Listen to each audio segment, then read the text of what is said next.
Let's see it. Oh, I'm so freaking excited. Beautiful. My God, look at the mountains. Oh man. This one's gonna be a you killer. guys, you have to. Hey, welcome back to another edition of Animal Style Mukbang, and today I finally got to steaks. Yes, I know it's been on demand, and I want to thank the people who suggested it to me. So here they are. So thank you so much. And if you have any suggestion on what you want me to animal style, leave it in the comment section below. And as you can see, obviously I'm not gonna animal style it uncooked, but I have 3 steaks right here. We have 2 filet mignons, and we have our ribeye as well. So I want to show you guys how to make a perfect steak, a preferable steak, accompanied by a great homie of mine, Chef Joe. All right, welcome Chef Joe.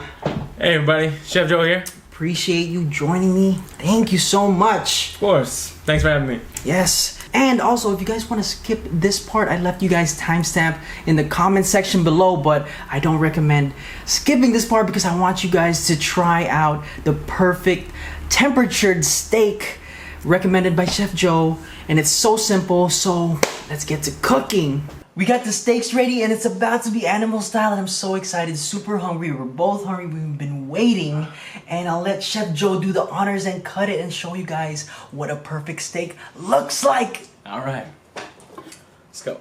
All right, let's see it. Oh, I'm so freaking excited. Let's reveal. Oh my Lord. Medium rare. Look at it, it's still smoking. Hello everyone. We got the sauce ready down. That was for the thumbnail, so please excuse me. But what we have here, Joe, Chef Joe, can you explain what we have here and why is this one yellow and why is this, what is this on top? All right, so what we have over here, we have the fillets. This is a steak fillet right here. And what temperature is it? And Why? Medium rare. Medium rare. Yes, medium rare. And you want a medium rare so it can be succulent. It has juices still. You just want all the juices, the flavors still there when it's medium rare. And everybody has their own preference, but this is my preference to you guys. Yes. All right, Chef Joe, what do you use and what ingredients and what magic to make this? How? All right, so over here, this is blue cheese. It's my version of animal styling a steak. Right now, we're just gonna add the caramelized onions to complete the animal styling. Yes, and I'll let you do the honors for this particular one. And why we did blue cheese butter on it is because we wanted the steak to have an upgraded version of animal style. We just didn't want the normal one, which we're gonna do the normal one as well. But you know, it's steak and we don't wanna just go regular on it. Get upgraded. Let's go. So what type of onions are you adding here? What kind, like what did you do to them? So these onions, there's gonna be caramelized, and I just julienne them, which means thin sliced. And Beautiful. let's go add them right here. Beautiful. My God, look at the mountains of onions over here. So this right here is, you know, the fancy onions, and for the regular animal style steak, we're not neglecting it, remember. I'll add it on, you know, I don't have the honors to do the magic over here like Chef Joe. Oh, you know what, I forgot the, bam! Forgot the sauce. Getting too excited, too hungry over here. Been waiting, my God. So the regular sauce that we have here is just, you know, the regular, the original animal style sauce. And then for the upgraded version, it's almost the same, but we used vegan mayonnaise instead, because if you put vegan mayonnaise in a steak, it becomes vegan. No, I'm just kidding. But that was a stupid joke. But anyways, yes, we upgraded with vegan mayonnaise just for fun. It's still gonna be the same. It's all good. But Joe, Chef Joe, I'll let you do the honors for animal styling this one as well. All right, this is the vegan animal style sauce, and you don't want to over sauce it up. I mean, it looks beautiful. You don't want to over sauce it because it may ruin the steak's taste. Let's jump into eating because my stomach is eating itself. Joe, please do the honors of cutting more of this steak. I'm super excited. We're both excited. We've been hungry. been planning this out, and you know, jump right into it. Oh my God, I can't wait. I can't even. I'm gonna close my eyes to, you know, to see the results. Ooh, look at that. Wow, beautiful. I can just look at this and not even eat it. My stomach's gonna eat it. Look at this. Take a look at this. Let's see the beauty. What Chef Joe has made right here. Like I said, preference to people. A moment of silence, everyone. I can't wait to jump into that. And we have the original right here. It's also already cut down. Still beautiful, you know.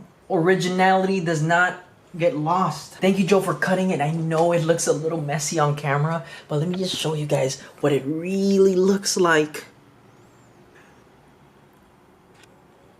All right, Chef Joe, I'm gonna, you know, since you made this magic happen, I'll let you take the first bite.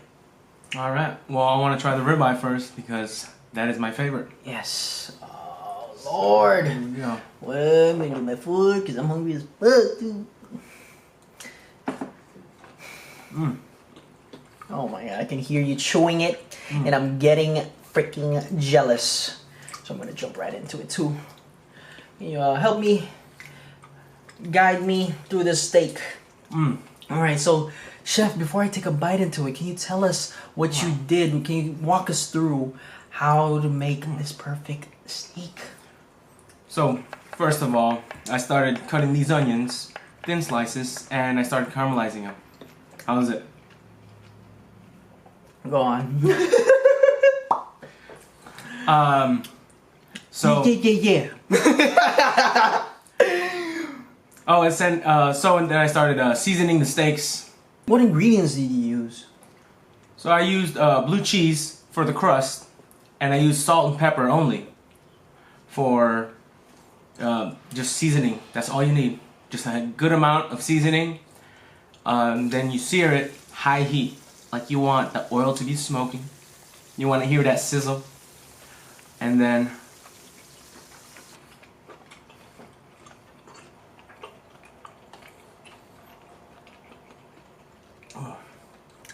Too good. Stop them too from good. talking. I'm gonna finish the steak. Let him talk. I'll talk. You talk. After I sear it high heat, I put it in the oven for a good 2-3 minutes. Hard sear on the first side, and then put it in the oven. And then after you get to that rare temperature, you touch it. You know, make sure the right temperatures. And how? I'm sorry, I'm talking with my mouth full.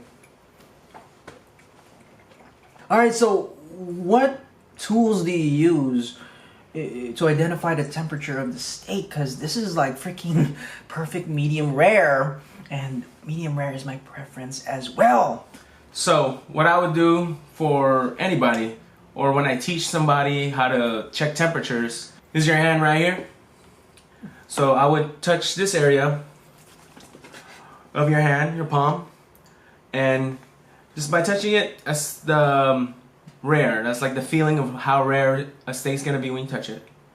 And this will be medium rare, and we come next to this with medium, medium well, and then well. You'll definitely know the difference of the well. You can't. There's no pushback or anything. It's only pushback.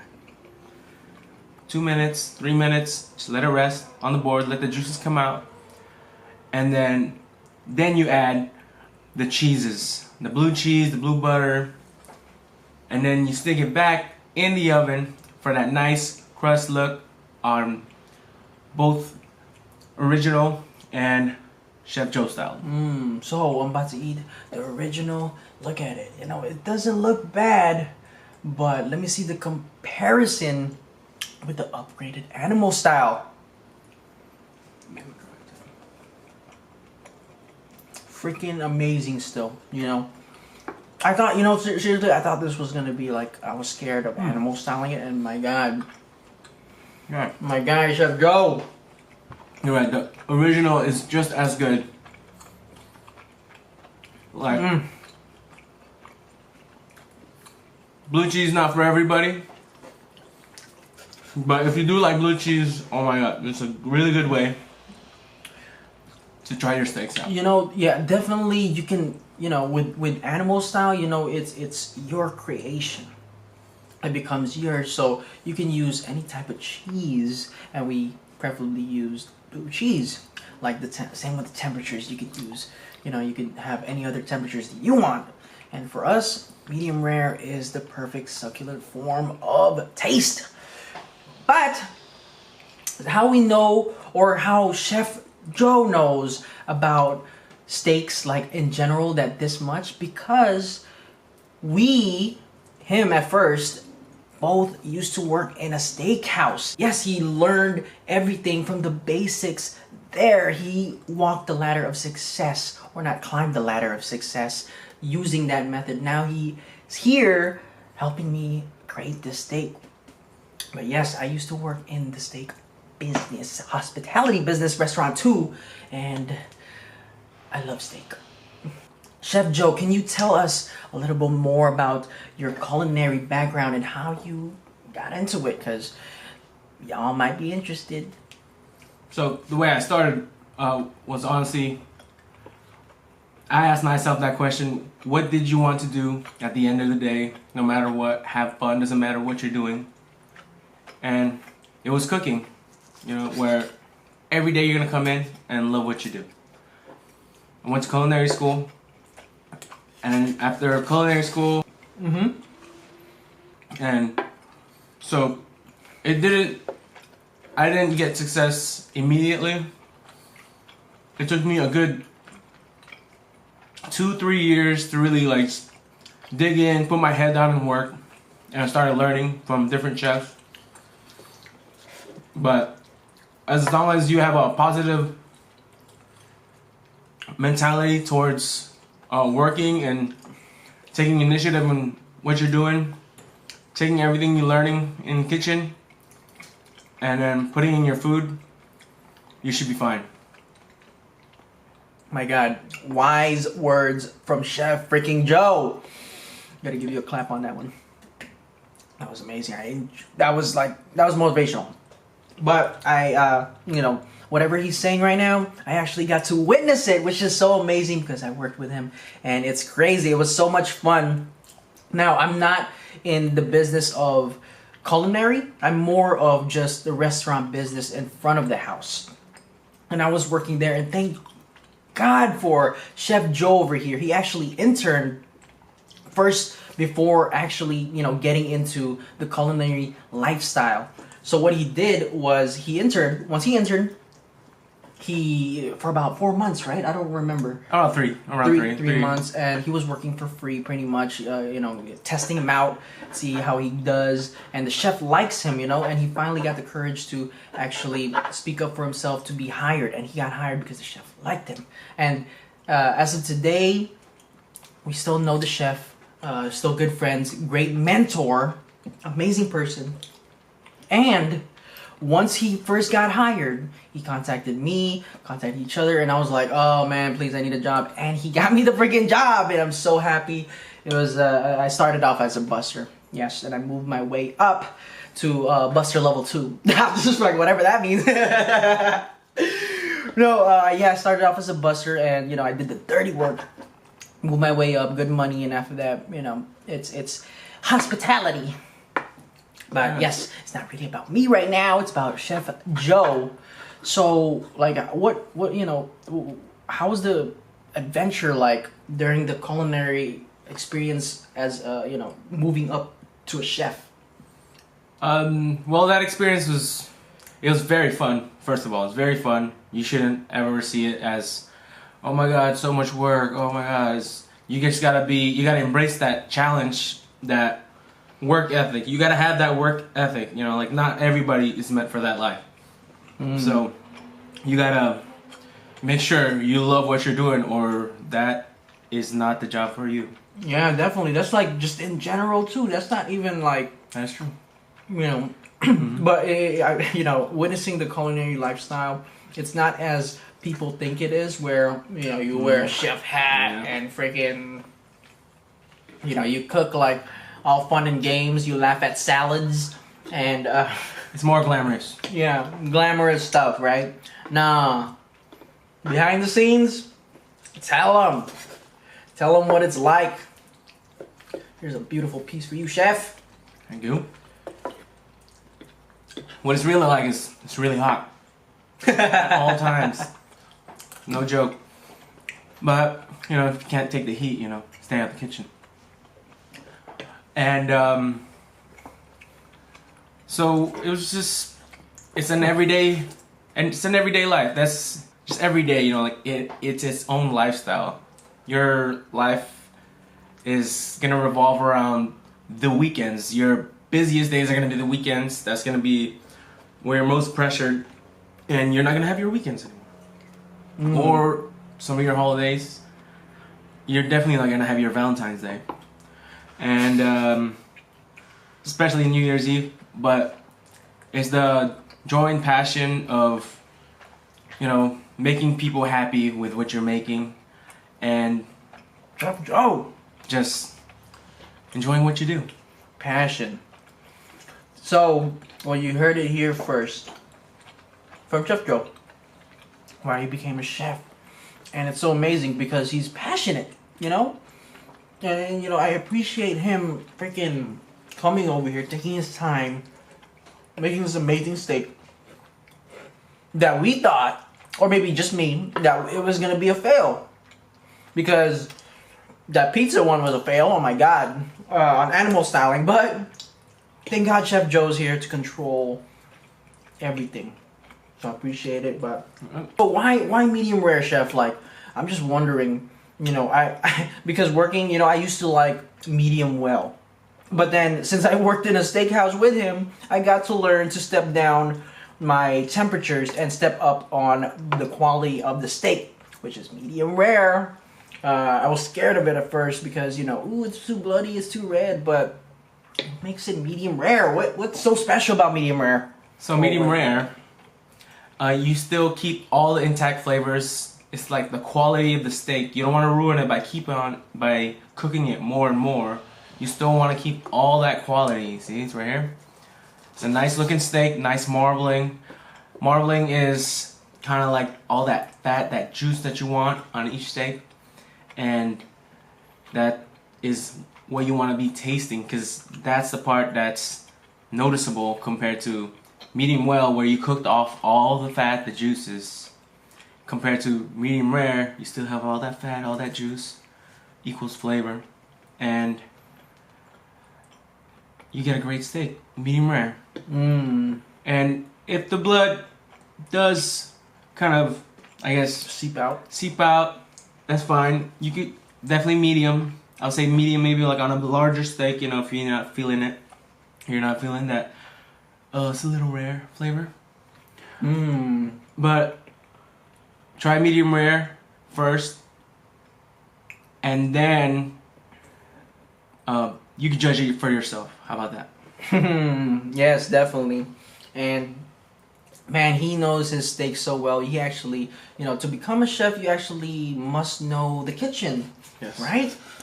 And, like I said, it's not an easy task for someone to just step up the ladder of success right away when you're starting off in a culinary industry. And so he actually started in Pantry. Yeah, it's where you make salads, choke oysters, Oh, I love them Some of those- oysters. Free oysters, bro. shellfish, oyster platters, shellfish platters. See, I miss him working in that section because that's my favorite part, where I can just like, hey Joe, can you give me some But anyways, Pantry, and then what did you move up to? And then after that was my starting point. And then after I got the trust of the chefs and started creating some experience and knowledge of how the kitchen runs, and creating speed, or learning the speed of the kitchen, and learning every single dish, I made my way up from saute to the broiler. Because in the steakhouse, the broiler is kind of like the captain of the kitchen. Everyone is like listening to you. You know, like, oh, what time do you want this? What time do you need this? And then after I got to that broiler position, I asked the chef, I'm like, is there any way you could train me to be a sous chef? And he said, yes. Why didn't you ask earlier? Idiot. Yep, I was a witness to that. And it's just been a great ride ever since then. And he is where he is now, on his way to become a better chef as anybody could be. You can always better yourself if you push yourself.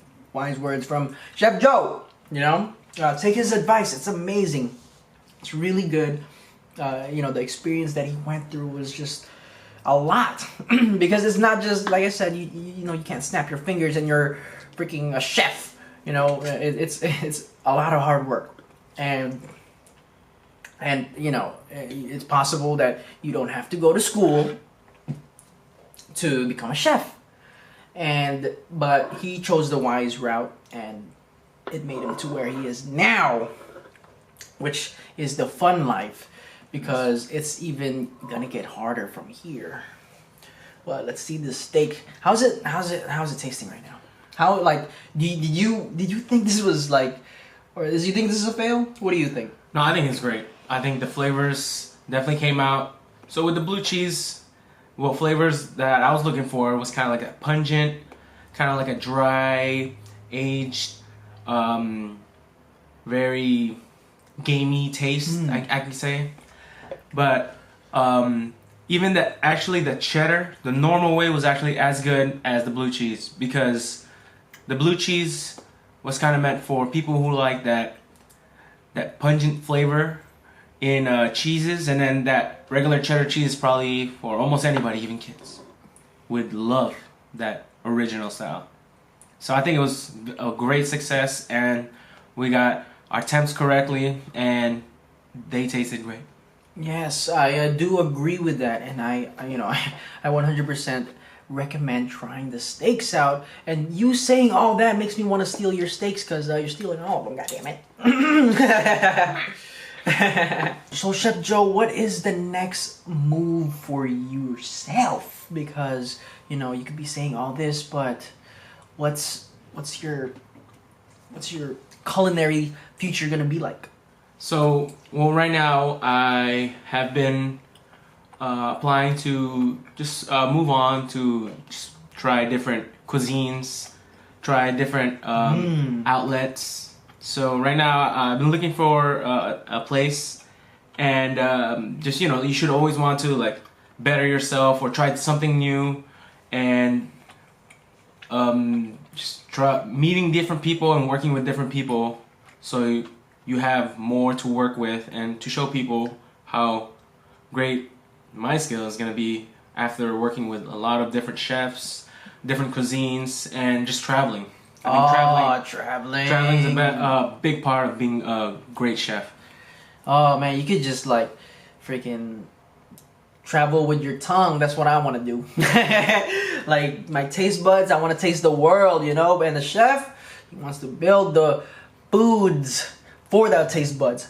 Chef, sorry for stealing your steaks, but do you see yourself like opening up a restaurant, you know, for the future, or like do you see yourself now doing it now, or what do you know? Well, I definitely don't want to open up a restaurant right now. I want to get all the knowledge I can from these restaurants, these high corporate restaurants, or just they're bringing out all this great, amazing food, and I just want to learn that whole process of ordering everything that needs to be for me to become a great chef just on my own, and just learning from all these other great chefs.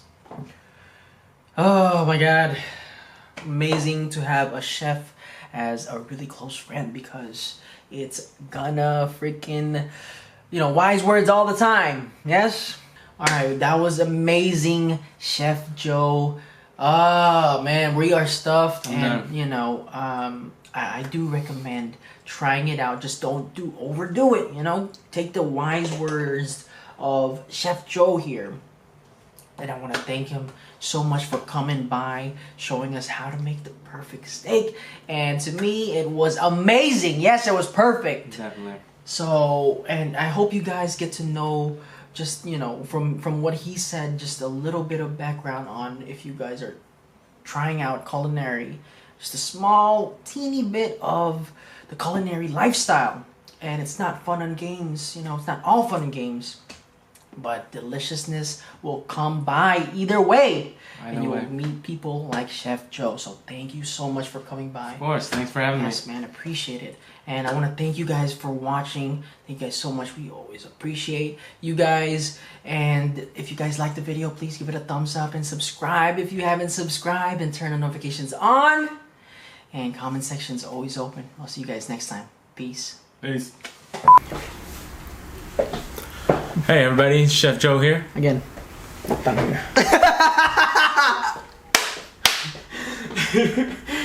Oh, there's that beauty. Everybody, is it overcooked? It's fine. It is. Told you. Overcooked quick, bro. Look how beautiful the steak is, bro. That should look good, huh? Yeah. That should look really good. Okay, yeah, how do you identify bullshit? Why is that shit? To have my own place thing that I would want to knowledge. Okay, guy. Give me those chopsticks. Where did chopsticks come from? I'm gonna do. Why did I do that?